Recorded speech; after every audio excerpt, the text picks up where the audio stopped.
guys, so today I'm gonna be doing a reading of the book The Bell Jar by Sylvia Plath.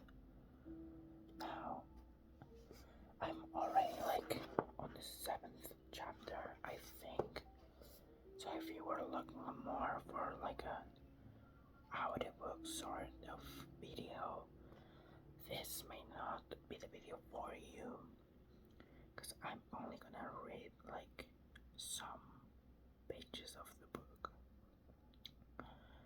Also, I'm gonna be drinking mate. I have my mate right here. I also have some candles for this video.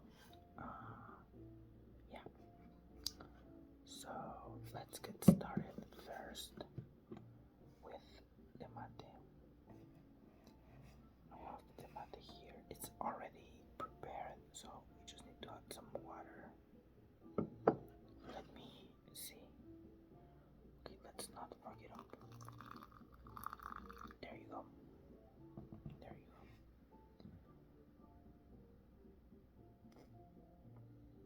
you go. Yeah, that's what I'm talking about. I don't want to be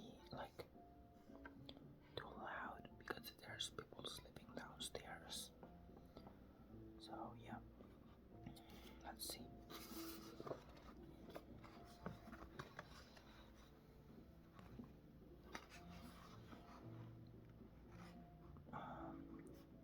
To reach this restaurant, we had to climb down to To reach this restaurant, we had to climb down 7 dimly lit steps into a sort of cellar.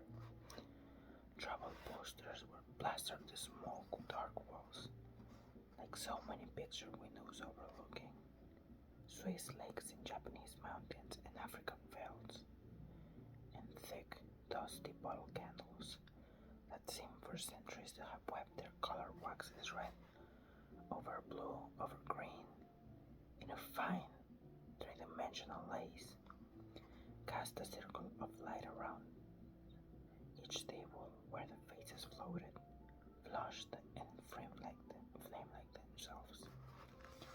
I don't know what I ate, but I felt immensely better after the first mouthful. It occurred to me that my vision for the fig tree and all the things that withered and fell to earth might have arisen from the profound void of an empty stomach. Constantine kept refilling our glasses with the sweet Greek wine that tasted of pine bark, and I found myself telling him how I was going to learn German and go to Europe and be a war correspondent like my Higgins. I felt so fine by the time we came to the yogurt and strawberry jam that I decided I would let Constantine seduce me. Ever since Buddy Willard had told me about the waitress, I had been thinking that I ought to go out and sleep with somebody myself. Sleeping with Buddy wouldn't count though, because he would still be the one person ahead of me. It would have to be with somebody else. The only boy I ever actually discussed going to bed with was a bitter, hawk-nosed Southern from Yale, who came up to college one weekend only to find his date had eloped with a taxi driver the day before. As the girl had lived in my house, and as I was the only one home that particular night, it was my job to cheer him up. Sorry. Okay, so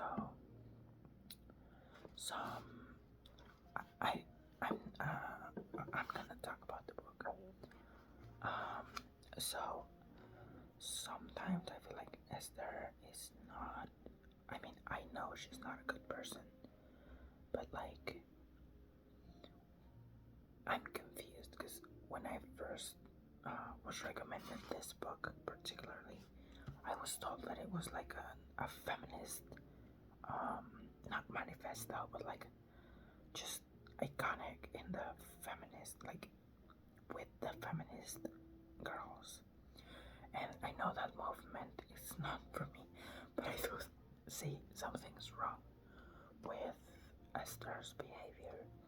And I know it was written in the 60s, and I have to keep an open mind, but still, she's still a really bad person.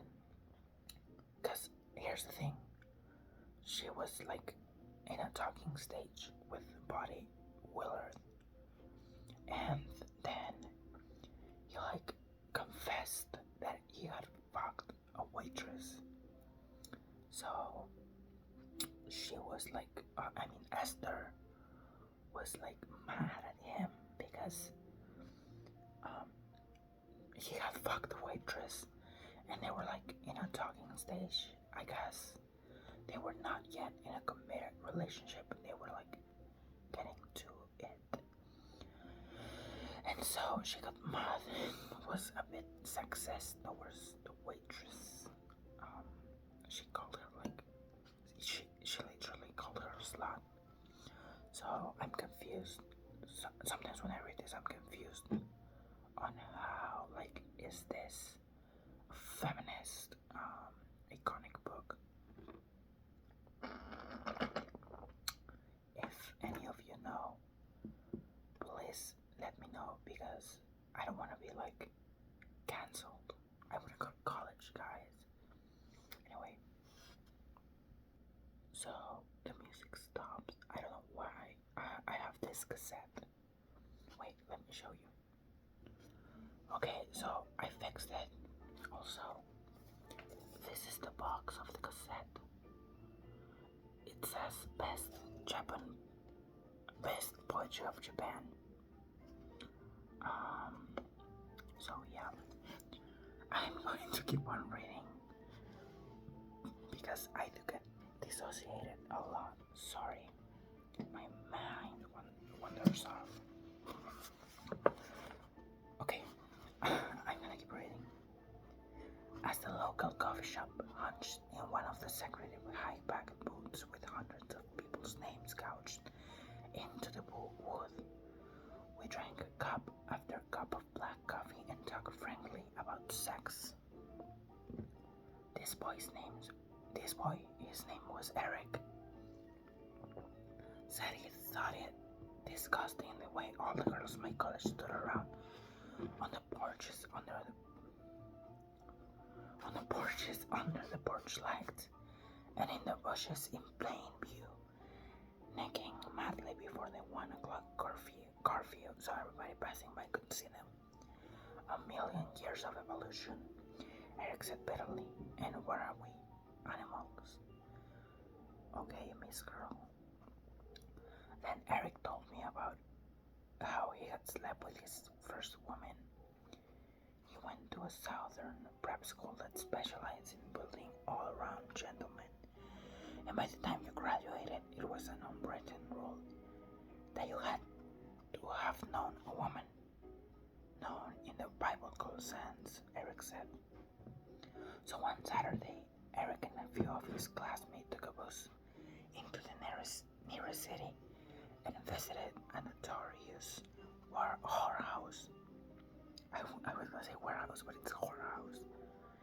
Eric's whore hadn't even taken off her dress. She was a fat, middle-aged woman with dyed red hair, like me, and suspiciously thick lips, like me, and red-colored skin, and she wouldn't turn off the light, so she had her under a fly-spotted 25-watt bulb, and it was nothing like it was cracked up to be. It was boring as going to the toilet. I said maybe if you loved the woman, it wouldn't seem so boring. But Eric said it wouldn't be spoiled by thinking this. Women too was just an animal like the rest. So if he loved anybody, he would never go to bed with her. He'd go to a whore if he had to keep the women he loved free of all that dirty business. It had crossed my mind at the time that Eric might wrestler. Oh no. It crossed my mind that at the time that Eric might be a good person to go to bed with, since he had already done it, and unlike the usual run of boys, didn't seem very minded or silly when he talked about it. But when Eric wrote me a letter saying he thought he might really be able to love me, I was so intelligent and cynical, and yet such a kind face, surprisingly like his older sister. So I knew it was no use. I was the type he would never go to bed with, and wrote him I was unfortunately about to marry a childhood sweetheart. See, this is why Esther is like so relatable.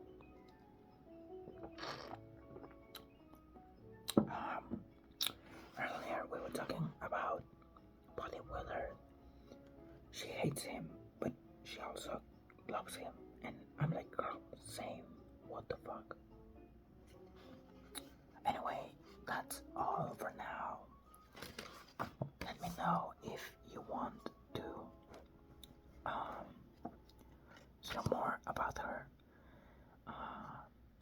I may do like a book review of the Belliard. I don't know. What do you guys think? Should I? Maybe. Well, anyway, that's it for today. Thank you for watching.